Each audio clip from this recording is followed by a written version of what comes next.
Donald Trump சீட்டுல உட்கார்ந்தது தான் போதும்னு சொல்லிட்டு, தினம் தினம் ஏதாச்சும் ஒரு பிரச்சனை, ஏதாச்சும் ஒரு பஞ்சாயத்து யாரு கூட மத்த உலக நாடுகள் கூட ஏதாச்சும் ஒரு பிரச்சனைய இழுத்து விட்டுக்கிட்டே இருந்தாரு. அது சின்ன நாடுகளா இருக்கட்டும், பெரிய நாடுகளா இருக்கட்டும், எதுக்குமே பாரபட்சமே கிடையாது. எல்லாத்துக்கிட்டயும் பஞ்சாயத்து இழுத்துக்கிட்டே இருந்தாரு.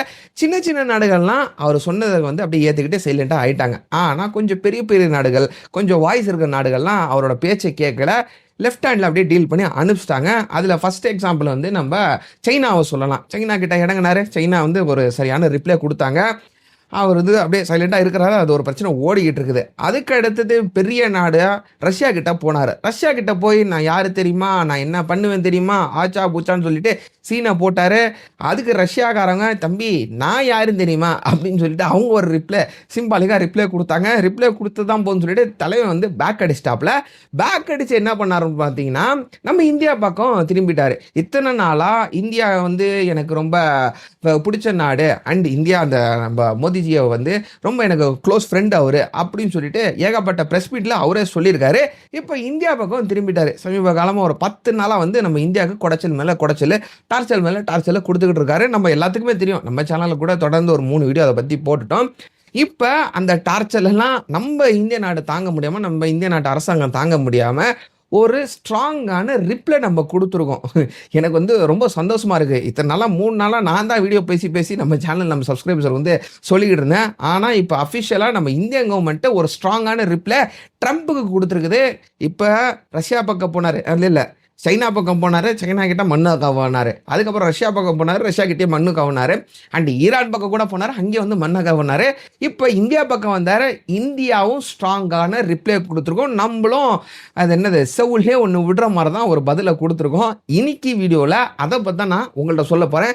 வாங்க வீடியோக்குள்ளே போகலாம். அதுக்கு முன்னாடி நீங்கள் இன்னும் நம்ம சேனலை சப்ஸ்கிரைப் பண்ணலன்னா சப்ஸ்கிரைப் பண்ணிக்கிங்க. சப்ஸ்கிரைப் பண்ணால் தான் இந்த மாதிரி வீடியோஸ் எல்லாம் நம்ம சேனலில் நம்ம எவ்ரிடே அப்லோட் பண்ணுறோம். ஜியோ பொலிட்டிக்கல் நியூஸாக இருக்கட்டும், இது குளோபல் நியூஸாக இருக்கட்டும், எல்லாத்தையும் நம்ம சேனலில் எவ்ரிடே அப்லோட் பண்ணுறோம். ஸோ இந்த மாதிரி வீடியோஸ் நீங்கள் மிஸ் பண்ணக்கூடாதுன்னு நினச்சிங்கன்னா நம்ம சேனலை சப்ஸ்கிரைப் பண்ணிக்கிங்க. சப்ஸ்கிரைப் பண்ணால் தான் யூடியூப்காரன் உங்களுக்கு நோட்டிஃபிகேஷன் அனுப்புவோம். நம்ம எவ்ரிடே வீடியோஸ் அப்லோட் பண்ணுறோமா, ஸோ மிஸ் ஆயிரும். ஸோ மிஸ் பண்ணாமல் இருக்குன்னா சப்ஸ்கிரைப் பண்ணணும். சப்ஸ்கிரைப் பண்ணால் தான் உங்களுக்கு நோட்டிஃபிகேஷன் வரும். ரொம்ப லென்த்தாக போகுது, வாங்க வீடியோக்குள்ளே போகலாம். Hello everyone, this Yasar. Welcome to Yasar speaks.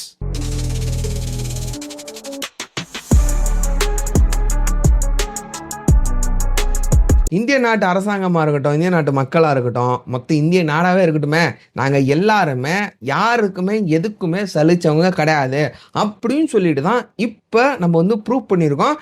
பல இடங்களில் ப்ரூவ் பண்ணியிருக்கோம். நம்ம திரும்பவும் ப்ரூவ் பண்ணியிருக்கோம். அதுவும் அமெரிக்கா கிட்ட ப்ரூவ் பண்ணியிருக்கோம். அதுவும் டொனால்ட் ட்ரம்ப்புக்கு இத்தனை நாளாக எல்லாத்துக்கிட்டையும் அடி வாங்கிட்டு வந்திருந்தாரு.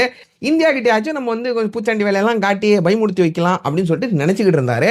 ஆனால் உன்னோட பூச்சாண்டி வேலைக்கெல்லாம் நாங்கள் பயப்படுறாங்க, ஆளு கிடையாது, நீ வேற ஆளை பாரு அப்படின்னு சொல்கிற விதமாக தான் நம்ம டொனால்ட் ட்ரம்ப்பை என்ன சொல்கிறது உள்ளே ஒன்று விட்டோம் அனுப்பிச்சிருக்கோன்னு கூட சொல்லலாம் இந்த ரிப்ளை மூலியமாக. சரி, என்ன ரிப்ளை கொடுத்துருக்கோம் அப்படின்னு சொல்லிட்டு பார்க்கறதுக்கு முன்னாடி, அதுக்கு முன்னாடி டொனால்ட் ட்ரம்ப் நம்மளுக்கு என்னென்ன குடைச்சல் கொடுத்தாரு, என்னென்ன டார்ச்சல் கொடுத்தாரு, என்னென்ன அலிகேஷன்ஸ் நம்ம மேலே வச்சாரு, அதை பற்றி நான் ஷார்ட்டாக சொல்லிடுறேன். ஏன்னா இது சொன்னால் தான் உங்களுக்கு அது புரியும். இதை பற்றி நான் டீட்டெயிலான வீடியோ போட்டேன்.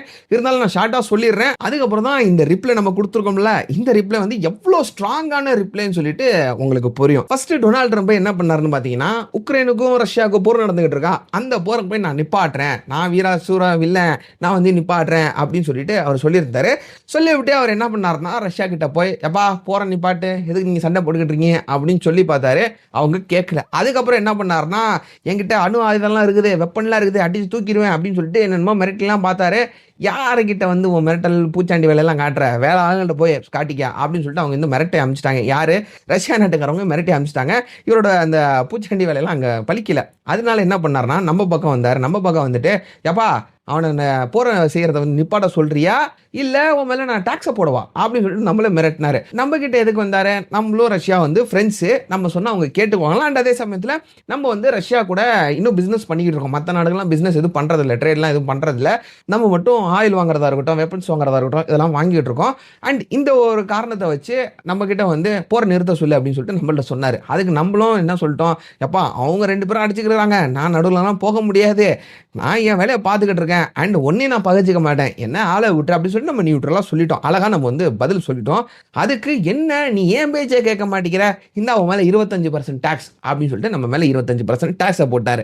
25% டேக்ஸை போட்டோம். நம்ம வந்து போய் பேசுவோம்னு நினச்சிக்கிட்டு அவர் இருந்தார். ஆனால் நம்ம போய் பேசாதனால தலைவனுக்கு ரொம்ப இன்னும் காண்டாயிருச்சு. காண்டு ஏறினால என்ன பண்ணார்னா, உங்கள் மேலே 25% டேக்ஸை போட்டேன்னா அதை வந்து 100% மாற்றுவேன், 500% மாற்றுவேன், அவங்கள போகிற நிப்பாட்ட சொல்லுப்பா அப்படின்னு சொல்லிட்டு நம்மளை வந்து ஃபோர்ஸ் பண்ணார், டார்ச்சரில் கொடுத்தாரு. அதுக்கப்புறம் நம்ம என்ன சொன்னோம், எப்பா அதெல்லாம் நிப்பாட்ட முடியாது, அவங்க 2 பேரும் அடிச்சுக்கிறாங்க, ஒன்றா இருந்த 2 நாடு 2 பேரும் பிரிஞ்சுட்டாங்க, நீ ஏன் நடுவில் எங்களை இழுத்து விட்டுக்கிட்டு இருக்கிற, எங்களுக்கு அதுக்கு சம்மந்தம் இல்லைன்னு சொல்லிட்டு நம்ம சொல்லி பார்த்தோம். திரும்பவும் மனுஷன் கேட்கல. இதுக்கு அடுத்தது அவர் என்ன பண்ணாருன்னு பார்த்தீங்கன்னா, நம்ம மேலே ஒரு அலிகேஷன் வச்சார். இப்போ உக்ரைனில் வந்து பல ஜனங்க வந்து இறந்து போகிறாங்க. ஆக்சுவலாக அங்கே மிலிட்ரி பேஸில் தான் அட்டாக்லாம் நடந்துகிட்டு இருக்குது. இப்போ காசாவில் வந்து பச்சை குழந்தைங்களாம் இறந்து போகிறாங்களே, இதுக்கு காரணமே டொனால்டு ட்ரம்ப் தான்.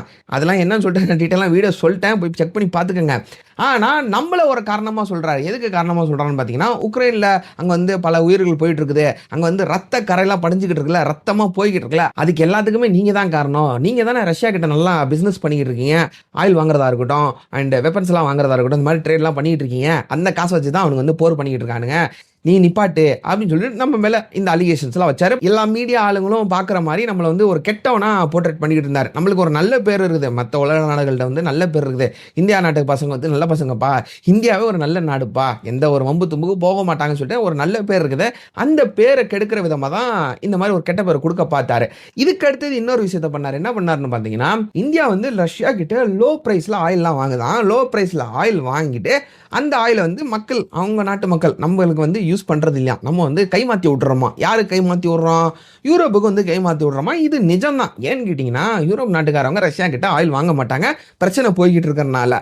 அதனால நம்ம கிட்ட வாங்கி நம்ம மூலியமாக அவங்க வாங்குவாங்க. இங்கே நம்ம என்ன பண்ணுறோம் பார்த்தீங்கன்னா, நம்ம வந்து ரஷ்யா கிட்ட இருந்து ஒரு விலைக்கு ஆயிலை வாங்கிட்டு ஒரு லாபம் வச்சு, இது வந்து ஒரு பிஸ்னஸ் தான், ஒரு லாபம் வச்சு நம்ம வந்து யூரோப்புக்கு வந்து விற்றுக்கிட்டு இருக்கோம். இதெல்லாம் நீங்கள் சீப்பான வேலைகள் பண்ணிக்கிட்டு இருக்கீங்க. அங்கேருந்து ரொம்ப அடிமட்ட விலைக்கு ரஷ்யா கிட்ட இருந்து வாங்குறீங்க, இங்கே ரொம்ப நிறைய காஸ்ட்லியான ரேட்டுக்கு வந்து நீங்கள் விற்றுக்கிட்டு இருக்கீங்க அப்படின்னு சொல்லிட்டு எல்லாத்துக்கு முன்னாடி இந்த விஷயத்தை வந்து பரப்பிக்கிட்டு இருந்தாரு டொனால்டு ட்ரம்ப். இப்போ ஒரு கட்டத்துக்கு மேலே இதெல்லாம் தாக்கு பிடிக்க முடியாது, நான் உனக்கு ரிப்ளை கொடுக்குறேன் அப்படின்னு சொல்லிட்டு தான் நாங்கள் இந்தியா வந்து யாருக்கும் அஞ்சனும் கிடையாது, அமெரிக்கா கிடையாது, அவனோட அப்படமே பார்த்தவன் நாங்கள் அப்படின்னு சொல்லிட்டு தான் நம்ம வந்து ஒரு ரிப்ளை கொடுத்துருக்கோம். ஓவராலாக சம்மரி நான் சொல்லிடுறேன், என்னென்ன நம்ம ரிப்ளை கொடுத்துருக்கோம்னு சொல்லிட்டு ஒரு 6 பாயிண்ட் இருக்குது. 6 பாயிண்ட் படிக்க வேணாம், நான் வந்து உங்களுக்கு ஓவராலாக சம்மரியாக சொல்லிடுறேன். நம்ம என்ன சொல்லியிருக்கோம் பார்த்தீங்கன்னா, ஃபர்ஸ்ட் பாயிண்ட், இவர் எங்கேருந்து ஆரம்பிக்கிறாரு, நம்ம வந்து இங்கே ஆயிலெலாம் வாங்கிட்டு இருக்கோம் அப்படின்னு சொல்லிட்டு தான் நம்ம மேலே அலிகேஷன் வைக்கிறாரு. இந்த அலிகேஷனுக்கு நம்ம ஒரு ரிப்ளை என்ன கொடுத்துருக்கோம் பார்த்தீங்கன்னா, எப்பா நாங்கள் ஆயில் வாங்குறது உண்மை தான், ஆனால் ஆயில் எதனால் வாங்குகிறோம், இப்போ யூரோப்பாக இருக்கட்டும் மற்ற நாடுகள்லாம் சவுதி துபாய் இந்த மாதிரி நாடுகள்கிட்ட இருந்து இந்த யூரோப் பெரிய காண்டினென்ட் அவங்க வந்து ஆயில் எல்லாம் வாங்கிக்கிறாங்க. இப்போ நாங்களும் ஒரே இடத்துல போய் ஆயில் வாங்கினா ஆயிலோட டிமாண்ட் வந்து அதிகமாயிரும்ல. இப்போ ஒரு பொருளோட விலை வந்து அதிகமாயிரும்ல ஒரே இடத்துல ஒரு ஆள்கிட்ட வாங்கிட்டே இருந்தா. ஸோ அந்த டிமாண்டை வந்து ஏற்றக்கூடாதுன்னு சொல்லிட்டு தான் நாங்கள் வந்து ரஷ்யா கிட்ட வாங்குறோம். அண்ட் இது உனக்குமே தெரியும்ல, நீயும் என்ன சொன்ன ஆரம்ப காலத்தில், நம்ம வந்து பாராட்டாங்க அமெரிக்காக்காரங்க, நீங்கள் வந்து நல்ல ஒரு ஆல்டர்னேட்டிவ் வே வந்து சூஸ் பண்ணிக்கிட்டீங்க, சூப்பரான ஐடியா, கிரேட் இந்தியான்னு சொல்லிட்டு நம்மளை வந்து பாராட்டி இருந்தாங்க. பாராட்டிட்டு இப்போ என்ன பண்ணுறாங்கன்னா, நீ வந்து அங்கே கம்மியான விலைக்கு வாங்கிட்டு இங்கே நல்ல லாஸ்ட் விலைக்கு விற்றுக்கிட்டு இருக்கியா அப்படின்னு சொல்லிட்டு நம்மளை வந்து கெட்டவனாக்கி பார்க்குறாங்க. அண்ட் அதை தான் இந்தியா வந்து சொல்லியிருக்குது, நீ வந்து ஆரம்ப காலத்தில் ஒத்துக்கிட்ட நல்லவன் சொல்லி நாங்களை வந்து பாராட்டினேன், ஆனால் இப்போ வந்து கெட்டவன் சொல்லிக்கிட்டு இருக்க, இதெல்லாம் எந்த விதத்தில் நியாயம் அப்படின்னு சொல்லிட்டு ஒரு ரிப்ளை கொடுத்துருக்கோம். அடுத்தது என்ன சொல்லியிருக்கோம் பார்த்தீங்கன்னா, இப்போ ரஷ்யா கிட்ட பிஸ்னஸ் பண்ணுறீங்கன்னு சொல்லிட்டு எங்களை வந்து கை காட்டிக்கிட்டே இருக்கிறீங்கள, சரி ரஷ்யா கிட்ட நாங்கள் பிஸ்னஸ் பண்ணுறோம், நீங்கள் எந்த ஒரு பிஸ்னஸும் பண்ணுறது இல்லையா, யூரோப்பை வந்து எந்த ஒரு பிஸ்னஸும் பண்ணுறது இல்லையா, சும்மா ஆயில் மட்டும் வாங்காமல் இருக்கிறாங்க, மற்ற பிஸ்னஸ்லாம் பண்ணுறதே இல்லையா அப்படின்னு சொல்லிட்டு ஒரு கேள்வி எழுப்புறது மட்டும் இல்லாமல் ஒரு நம்பரை கூட, ஒரு ஃபிகரை கூட நம்ம மென்ஷன் பண்ணியிருக்கோம். யூரோ 67.5 பில்லியன் கூட்ஸ் மதிப்புள்ள கூட்ஸ் வந்து யூரோப் நாட்டுக்காரவங்க எல்லாருமே ரஷ்யா கிட்ட வாங்கிட்டு இருந்தாங்க. இந்த 2025 இந்த ரெக்கார்டு அஃபிஷியலான ரெக்கார்டு இருக்குது. ஆனால் எங்களை மட்டும் நீ வந்து பிசினஸ் பண்ணக்கூடாதுங்கிற அந்த சின்ன காசு இருக்குதுல்ல, இப்ப இந்த பெட்ரோல் வந்து நம்ம வாங்கிட்டு இருக்கோம்ல, அந்த காசை வச்சுதான் இந்த ரஷ்யாக்காரவங்க வெப்பன்லாம் தயாரிச்சு அவங்க வந்து யுக்ரைனை வந்து தாக்கிட்டு இருக்காங்க அப்படின்னு சொல்ற.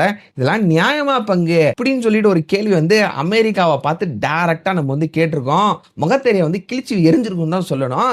இதுக்கு அடுத்தது என்ன சொல்லியிருக்கோம்னு பாத்தீங்கன்னா, இது மட்டும் கிடையாது, இந்த மாதிரி கூட்ஸ் 67.5 பில்லியன் மதிப்புள்ள கூட்ஸ் வந்து வாங்கியிருக்கீங்க, அந்த யூரோப் நாட்டுக்காரங்க வந்து வாங்கியிருக்கிறாங்க.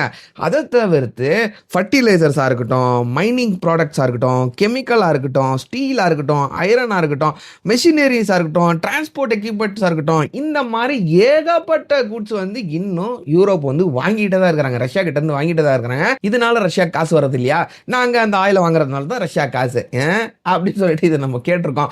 இதுக்கு அடுத்து நம்ம யூரோப்பை விட்டுட்டு அமெரிக்கா பக்கம் போயிருக்கோம். அமெரிக்காவை டைரக்டா கேள்வி கேட்டிருக்கோம். என்ன கேள்வி கேட்டிருக்கோம் பாத்தீங்கன்னா, எப்பா அமெரிக்கா, நான் வந்து ஆயில வாங்குறேன், வெப்பனை வாங்குறேன், அது மூலியமா வந்து யுக்ரைன் மக்களை சீரழிச்சுக்கிட்டு இருக்கிறான், பாமா போட்டு தள்ளிக்கிட்டு இருக்கிறான், நான் தான் அவனுக்கு ஃபண்டிங் பண்ணிக்கிட்டு இருக்கேன். சரி ரைட்டு, அப்படின்னா நீ என்ன பண்ணிக்கிட்டு இருக்கிற, நீ யோக்கியமா, நீ எந்த ஒரு பிசினஸும் பண்றதே இல்லையா ரஷ்யா கிட்ட, மனசாட்சி தொட்டு சொல்லு அப்படின்னு கேட்கிற விதமா தான் ஒரு கேள்வி. என்ன கேள்வின்னு கேட்டீங்கன்னா, ரஷ்யா கிட்ட இருந்து யுரேனியம் எக்ஸோஃப்ளோரைடு, இது வந்து இந்த நியூக்ளியர் பாம்பெல்லாம் தயாரிப்பாங்களா, வெப்பன்ஸ்லாம் தயாரிப்பாங்களா, அந்த நியூக்ளியர் இண்டஸ்ட்ரிக்கு தேவைப்படக்கூடிய ஒரு பொருட்கள். இந்த பொருளாக இருக்கட்டும், அதுக்கப்புறம் பெலேடியம், இந்த ஈவி இண்டஸ்ட்ரிக்கு இந்த பேட்டரிலாம் தயாரிக்கிறதுக்கு வந்து பெலேடியம் அப்படின்னு சொல்லப்படக்கூடிய ஒரு பொருள் தேவை. இந்த பொருள் ரா மெட்டீரியல்லாம் நீ வந்து ரஷ்யா கிட்ட இருந்தா வாங்குற, அண்ட் ஃபர்டிலைசர்ஸும் நீ ரஷ்யா கிட்ட இருந்தா வாங்குற. இந்த மாதிரி ஏகப்பட்ட பிசினஸ் நீ இன்னும் ரஷ்யா கிட்ட பண்ணிக்கிட்டே இருக்கிற. ஆனா மீடியா முன்னாடி வந்து எங்களை கை காட்டி நீ பிசினஸ் பண்ணாத நான் சொல்றேன்ல, நீ எதுக்கு பிசினஸ் பண்ணி அப்பா உயிரை வந்து கொண்டு குவிச்சுக்கிட்டு இருக்க அப்படின்னு சொல்லிட்டு கம்பி கட்டுற கதையெல்லாம் சொல்லிக்கிட்டு இருக்கிறியே, இதெல்லாம் நியாயமா அப்படின்னு சொல்லிட்டு இல்ல ஷார்ப்பா அடிக்கிற மாதிரி ஒரு கேள்வியை நம்ம வந்து கேட்டிருக்கோம், ரிப்ளை கொடுத்துருக்கோம். இப்போ இந்த ரிப்ளை கொடுத்ததுக்கு அப்புறம் ஒரு சம்பவம் நடந்துச்சு. அங்க டொனால்ட் ட்ரம்ப் கிட்ட ஒரு பிரஸ் மீட்ல வந்து ஒரு ரிப்போர்ட்டர் கேட்கிறாரு, எப்பா இந்தியா வந்து சொல்லுது பெலேடியம் நீ ரஷ்யா கிட்ட இருந்தா வாங்குறியா, நியூக்ளியர் இண்டஸ்ட்ரிக்கு தேவைப்படக்கூடிய அந்த எக்ஸோஃப்ளோரைடு அதை வந்து நீ ரஷ்யா கிட்ட தான் வாங்குறியாம, உண்மையாவா அப்படின்னு சொல்லிட்டு இவங்க கேட்டிருக்காங்க.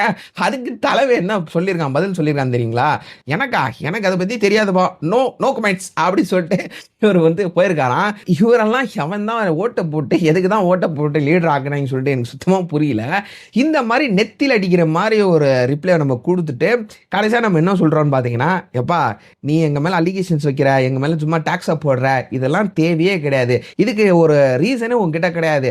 ரீசன் சொல்லிட்டு நீ ரஷ்யா கூட இருக்கக்கூடிய பிஸ்னஸ் உடச்சுக்க சொல்கிறேன், ஆனால் நீ ஏன் ஒரு பிஸ்னஸ் பண்ணிக்கிட்டு இருக்க, அண்ட் இதெல்லாம் எந்த விதத்துலையும் நியாயமே கிடையாது. இங்கே பாருப்பா ட்ரம்ப், எங்கள் நாட்டு மக்களுக்காக, எங்கள் நாட்டு மக்களை சேஃப்கார்ட் பண்ணுறதுக்காக நாங்கள் எந்த ஒரு முடிவுகள் வேணா எடுப்போம், யாரு கூட வேணா பிசினஸ் பண்ணுவோம், அதை நீ கேட்கக்கூடாது, அது எங்களுக்கும் அவங்களுக்கும் சம்பந்தப்பட்ட ஒரு விஷயம் அப்படின்னு சொல்லிட்டு கடைசியா நம்ம முடிச்சிருக்கோம். இந்த ஒரு கடைசி லைன் மட்டும் தான் ட்ரம்ப்புக்கு வந்து ஒரு தாக்கமா இருக்கும், ட்ரம்ப்புக்கு வந்து ஒரு பொலியர்னு அறவிட்ட மாதிரி இருக்குன்னு சொல்லிட்டு நான் நினைக்கிறேன். ஏன்னு கேட்டீங்கன்னா, நம்ம இவரு தலைவர் ரஜினி சார் வந்து கபாலி படத்துல சொல்லுவார்ல, நான் சூட்டு போடுறது தான் உனக்கு பிரச்சனைனா நான் சூட்டு போடுவேன்டா, நான் காலு மேல காலு போட்டு நிக்கிறதா உனக்கு பிரச்சனைனா நான் காலு மேல கால் போட்டு உட்கார்றது, நான் காலு மேல காலு போட்டு தான்டா உட்காருவேன் அப்படின்னு சொல்லிட்டு அவர் சொல்லுவார்ல, அந்த மாதிரி தான் நம்ம ஒரு சிம்பாலிக்கா ரிப்ளை கொடுத்துருக்கோம். எத்தனை நாளைக்கு தான் நாங்க வந்து இந்திய நாட்டு மக்களா இருக்கணும், இந்தியாவா இருக்கட்டும், உனக்கு வந்து சலாம் போட்டுக்கிட்டே இருப்போம், நீ சொல்ற ஆர்டர்லாம் நான் கேட்டுக்கிட்டே இருப்போம், இனிமேல் அதெல்லாம் நான் கேட்க மாட்டோம், நீ நானும் பார்த்துக்கலாம் அப்படின்னு சொல்ற விதமா தான் நம்ம வந்து ஒரு பதிலை கொடுத்துருக்கோம். நீங்க என்ன நினைக்கிறீங்க? எனக்கு வந்து ரொம்ப சந்தோஷமா இருக்குது. ஏன்னா நான் வந்து கத்தி கத்தி வீடியோ பேசி போட்டுக்கிட்டு இருந்தேன், அண்ட் நம்ம இந்திய நாட்டு கவர்மெண்ட் வந்து இப்போ ஒரு அஃபிஷியலாக ரிப்ளை கொடுத்துருக்குது. எனக்கு வந்து ஒரு தக் லைஃப் மூவ்மெண்ட் தான் தெரியுது. உங்களுக்கு எப்படி தோணுன்னு சொல்லிட்டு கமெண்ட்ல சொல்லிட்டு போங்க. அவ்வளோதான் இன்னைக்கு வீடியோ. நாளைக்கு வேற ஒரு இன்ட்ரெஸ்டிங்கான வீடியோ பார்க்கலாம். டில் தென் டேக் கேர், பை.